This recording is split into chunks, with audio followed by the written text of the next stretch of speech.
Good morning. It's Wednesday, October 16th, and happening right now, water concerns for people in Longview. A look at what's coming out of the faucet today.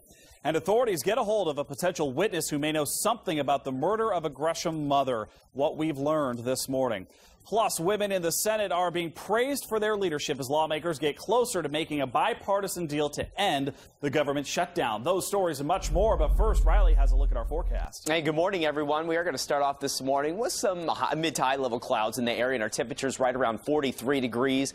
Throughout the day, though, we'll get those clouds to thin out and end up right around 67 for the high under sunny skies. It should remain clear through the night. I'll talk more about our forecast in detail coming up. Thank you very much, Riley. Well, right now, a teen's death is under investigation after the 13-year-old was hit and killed by an Amtrak train in Marion County. Our Brent Weisberg live for us in Jervis where it happened with much more on the investigation. Brent? Well, good morning. This boy and his friend were walking home from Woodburn to Jervis, according to police and investigators here, when they were hit by this train that was traveling from Seattle down to Eugene. We do know that investigators say that the boys likely saw the train well in advance. There were, according to investigators, two sets of tracks here, and they were not made for pedestrians. The train was heading south. Deputies say that the boys thought the train was approaching them on the other side of the tracks. The 13-year-old, who has been identified as Diago Rodriguez, was killed instantly. He is a student at Jervis Alternative High School, and his family told the sheriff's office he was, quote, a good kid. The Amtrak train that hit Rodriguez was traveling again from Seattle to Eugene. When the engineer saw the boys on the track, he applied the emergency braking system, but the train, which was 14 cars long, could not have stopped in time based on its speed, officials said. The Marion County Sheriff's Office says that it is illegal to be on railroad property. They say it is dangerous, and they say this is a tough lesson to learn for everyone. We hope to learn more about this young boy later today. Reporting live, I'm Brent Weisberg, KOIN 6 News. All right, difficult news to hear this morning, Brent. Thank you very much. Well, a standoff now over in Vancouver, where a man suspected of robbery, kidnapping, and assault was holed up inside a home. Officers waited for hours at Northeast 131st and 71st using flashbangs and a loudspeaker to call out the suspect, Nicholas Laredo. He's accused of robbing and kidnapping two adults and a teenager yesterday morning. Now, they're all safe. Police have not released whether the suspect was taken into custody.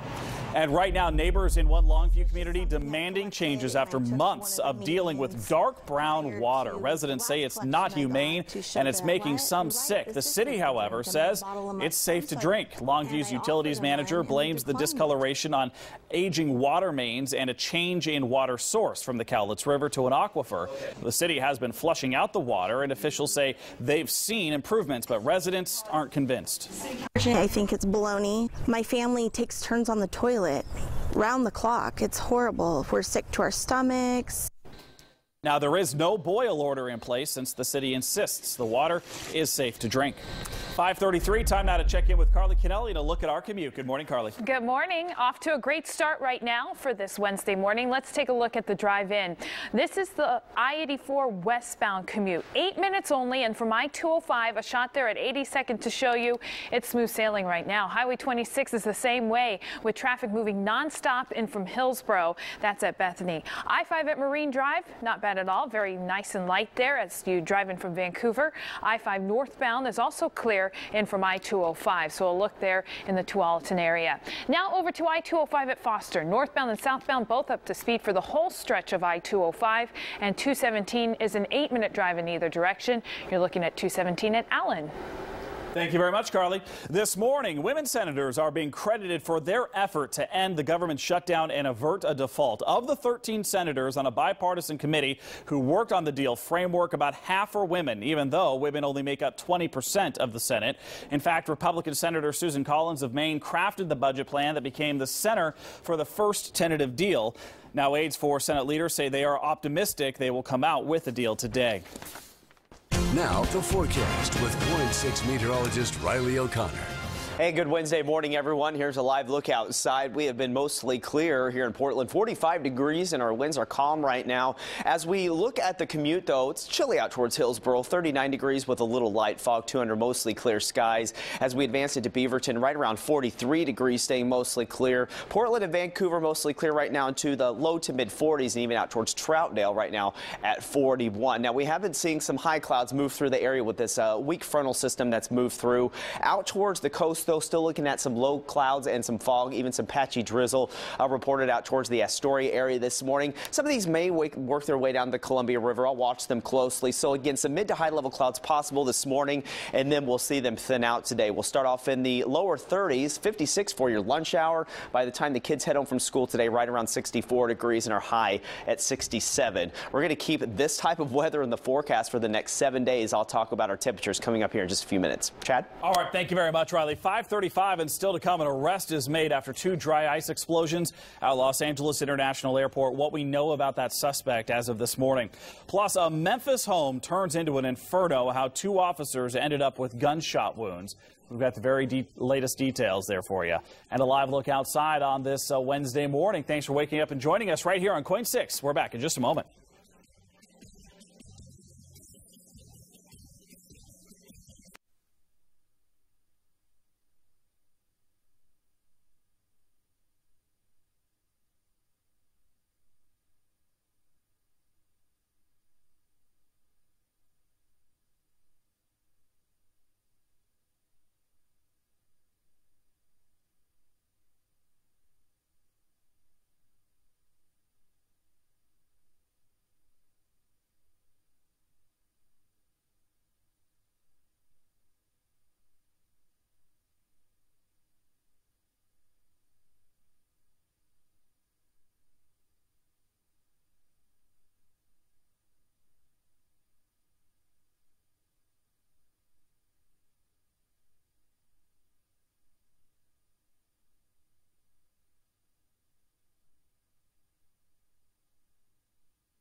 And this morning, we're waiting to learn more about what connection Keisha Moritz may have to the murder of a Gresham mother. Detectives spoke with Moritz last night after days of searching for her. Police say she may have spent time with Josh Cavett after he allegedly murdered his estranged wife. Now, Jesse Doyle Cavett leaving behind a 2- and 5-year-old daughter. Now, the Bella Institute will be offering haircut services to raise money for Jesse's family today and tomorrow.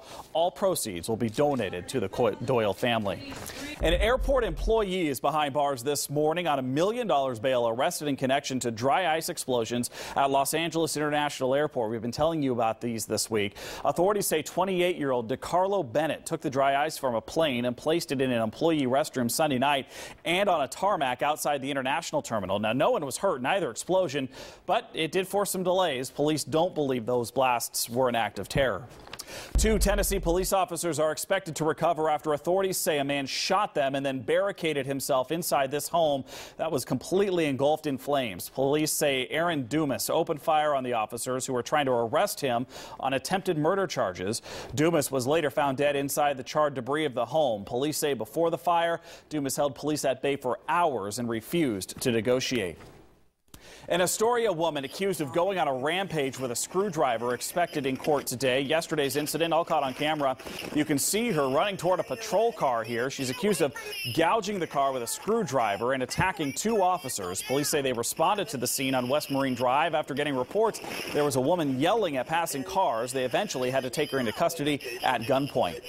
And a California woman is facing possible jail time after her alleged drug sale went terribly wrong. Nevada County Sheriff's deputies say Jesse Mulligan tried to text a friend to sell some drugs, but she texted to the wrong phone number and ended up texting a deputy instead. After a few back and forth texts, detectives arranged a place to meet her and she agreed to deliver the goods. When she showed up, officers, they were waiting. She was surprised and probably felt a little bit silly that she had contacted law enforcement. Now, detectives say the drug Mulligan was trying to sell was fentanyl, an opiate similar to morphine. She's now facing 3 felony charges. It is 5:41 and still to come, a guinea pig brightening up the home of a local family. How a girl's earnest wish for this little animal came true. And good morning, everyone. Here's a live look in Vancouver this morning. 41 degrees. We're under mostly clear skies. Still some clouds possible through the morning hours, but it looks like it's going to be a decent day today. I'll talk more about the forecast coming up.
Time to check in on traffic, see how it's looking as you make your way in from Wilsonville. The I-5 northbound drive, not bad at all. Traffic's in good shape here past Highway 217 through the curves. The average speed 55 miles per hour, which is what you want to see when you're headed out the door. So the drive time in from Wilsonville is 18 minutes. And here's a look at I-5 through the curves. This is at Terwilliger. Now for the drive on I-205 headed southbound. Notice that it's green out there, so everything's up to speed through Oregon City and West Lynn. southbound as you approach the Abernathy Bridge. Outside at Highway 43, things look great. Crews will need to install girders over I-205 southbound tonight at the Salmon Creek interchange. So they'll have to close the left lane of 205 southbound at Northeast 134th. The work will happen between 8 p.m. and 6 a.m. Expect delays in that area. Also, the left lanes of both eastbound and westbound Highway 26 at Glencoe Road will close tonight. Construction work there runs from 8 tonight until 5:30 tomorrow morning.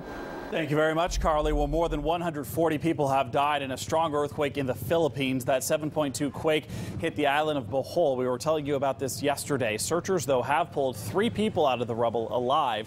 More than 3 million people have been affected by the quake, and the region has been hit by more than 300 aftershocks since yesterday's main quake. 63 police officers will be serving suspensions for this chase you see right here that ended in a deadly shooting in Cleveland. We're not throwing police officers under the bus for political reasons, and we're not covering up things that should have been done or was done wrong. Now, the chase took place months ago and ended with officers firing 137 shots, killing the driver and passenger. They never found a gun in the car. An investigation found many of the officers thought an officer had been shot at, and they were never asked to join that chase. The longest suspension is 10 days. Authorities are still trying to investigate the officers who opened fire. And this morning, we're waiting to learn the name of the person who died in a crash along Highway 43. That crash shut down the road from the Selwood Bridge to Lake Oswego for hours yesterday. We know a car hit a truck, killing the person. 2 others were taken to the hospital, and we're told they are going to be okay. The investigation into the crash still underway today. And TriMet is removing some public art at Gresham's Central Transit Station known as the Living Room. TriMet had paid $25,000 for it back in 2001. It was meant as a place for people to go and hang out and wait for the train. However, people say it attracts those dealing drugs, loitering, or fighting. TriMet admits the Living Room seems to attract the wrong crowd. That art will be carefully dismantled and shipped back to the artist in Minnesota within the next month. New this morning, a Clark County commissioner is calling on all local leaders to apologize for the way the Columbia River crossing was handled. Commissioner David Madore is planning to introduce a resolution that states county leaders lost the faith of citizens and showed a lack of integrity in pushing through the plan that included light rail, an idea which Clark County had voted down. Now, the resolution also calls for an investigation and for funding to be withdrawn for the project at all government levels. A Vancouver family thankful for a very special gift this morning. They say a guinea pig they've named Chubbs saved the day. Kaylee Grizzle's father recently passed away, and the money was pretty tight around the house. So when she fell in love with a guinea pig at Petco, her mom wasn't exactly sure how they'd be able to get it. And he was so fat and chubby. And when we got home, basically, I told my mom like every day, every morning, and I even had dreams about him in a tuxedo. Tuxedo. Whatever. Just what she tuxedo. I love it. Kaylee's mom called Petco to put Chubbs on hold. She told the manager about their situation, and he promised to work something out. The store, in the end, ended up donating Chubbs' cage along with food and bedding there. So good for her. She's able to have Chubbs around the house now. Maybe he'll send us a picture. If you get Chubbs in a tuxedo, snap a photo and send it our way. Definitely. Yeah, we want to see it. I guarantee you that put a lot of smiles on people's faces this morning. I love how she said that, by the way. Yeah. All right, 5:48 here on a Wednesday morning. Are you falling asleep over there? You got your feet up on the counter? No, I'm busy on Twitter and Facebook. That keeps me busy. Easy social media. It looks like these days. It is actually. Yeah, we are seeing the sunshine, or we will be seeing the sunshine. Now, there's been some high clouds out there and some light fog in the area this morning. As we look at the planner for today, we'll start off in the low 40s, but the clouds that we will see this morning will really get out of here pretty fast, and that's going to leave us mostly sunny today. So we'll end up right around 56 for your lunch hour. When the kids head home from school today, we'll be looking at lots of sunshine, 64 degrees, and that high will fall right around 67 by that 5 p.m. mark, and we'll stay mostly clear through the evening hours, right around 54 by 9 p.m. So as we look outside right now, 45 degrees. We are mostly clear with the winds calm in Portland. We saw that weak frontal boundary that pushed through. That's what brought the high clouds, so you could see and them extending out towards the Pendleton area, even out towards Burns and through the gorge this morning. What we are watching, since everything has turned to more of an onshore flow, we're seeing some of the low clouds and the fog moving in towards the North Shore out towards Astoria. Some of these may work their way down to Columbia this morning. I'll be watching that. And I can't rule out maybe some patchy drizzle, too, along the coast. Now, you'll see gradual clearing later on today. We are seeing some light fog, too, out towards Vancouver, about 7 miles visibility. Portland around 8, looking good in Troutdale. And as we extend towards the south, looking good in McMinnville and Salem right now with visibilities around 10 miles. So Hillsborough starting off at 39 under mostly clear skies. Again, out towards Beaverton around 41. And as we get into Portland and Vancouver, low to mid 40s. Again, some light fog out towards Vancouver and Troutdale right now, 41 degrees, staying mostly clear.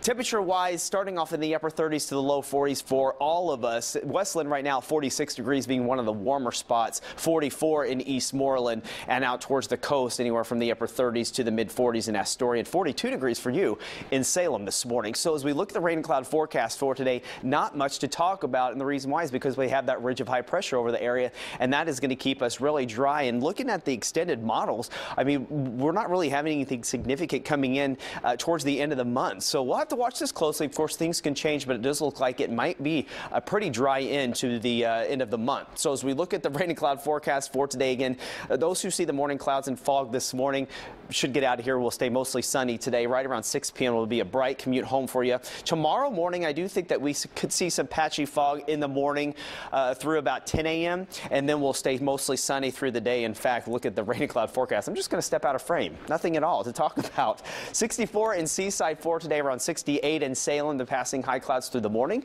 turning mostly sunny. East of the Cascades today, a decent day for you, starting off on a cold note, right around 62 in Burns, 63 up towards Pendleton, and 68 in the Dalles. We'll have those east winds today between 5 and 15 miles per hour, and Government Camp right around 52 with a low near 38. In the metro area, right around 67 with a low near 41, and all of us will fall between about 66 and 68 today. For tomorrow, we'll be slightly warmer, again, some morning fog possible, and on Friday, 71 degrees. As we get into the weekend, we'll stay mostly sunny with temperatures between about 68 and 71 each day. So there's your dry stretch continuing. Great weekend to get those Halloween decorations out and, you know, haunted houses on us. Yeah, haunted houses, go to the pumpkin patch, and make sure you snap photos and send them our way, right? Yes. You're going to be sharing them. I am. All right. Thank you, Riley. Still to come here this morning, a high schooler saying they don't learn enough. Yep, it's true. Coming up, what Oregon students say in a new survey about their education. Plus, a case of school bullying takes a turn for the worse, why 2 students are now under house arrest. What authorities are saying about their involvement. Those stories and more coming up right after this.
One, 2, 3, 4, 5, 6, 7, 8, 9, 10, 11, 12, 13, 14, 15, 16, 17, 18.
We have some breaking news just into the KOIN 6 newsroom. A terminal at the Miami International Airport closed right now after police say a bomb-sniffing dog detected something on a pallet, forcing the terminal to be evacuated. It's been closed for about 2 hours now. Planes are being diverted away currently. The bomb squad responding there on scene. We'll, of course, let you know any new details as they come into the newsroom this morning. But currently, a portion of the Miami International Airport shut down at this hour. Meanwhile, 2 Florida teens are facing charges this morning, accused of repeatedly bullying a girl who took her own life. Police say Rebecca Sedgwick once considered the girls her friends, but investigators say as many as 15 girls tormented Sedgwick before she jumped to her death. Authorities say they only arrested 2 because they believe they're the primary culprits. Investigators say the harassment started because of a boy. Rebecca's mother says her daughter tried to get it to stop. I think the school in particular didn't take it serious enough, because Becca was told several times that she needed to adapt to her surroundings. She needed to develop a thicker skin. She just needed to ignore them. The 2 teens face stalking charges and are now under house arrest. They likely, though, authorities say, won't spend any time in jail because this is their first offense. Also right now, trains around San Francisco are running, though union and employees in the Bay Area Rapid Transit Agency are still negotiating a new contract as of today. That is good news, though, for hundreds of thousands of commuters. Workers at a major regional bus line, though, are now threatening to strike this week. They're also trying to work out a new contract. A Northwest soldier was awarded the nation's highest military honor. Former Army Captain William Swenson from Seattle was given the Medal of Honor yesterday for his courageous actions while stationed in Afghanistan in 2009. Swenson was even caught on camera rescuing a wounded soldier caught by a helmet cam. I did not know of the existence of that video, and I had not remembered that moment. I couldn't look back and see that moment in my head, in my memory, and so it was lost. The soldier died a month later at the hospital. Now, President Obama awarded the medal to Swenson, saying he's an example of what Americans can be at their best. Now, Swenson, as we said, retired from the Army in 2011, but has now requested to return to active duty.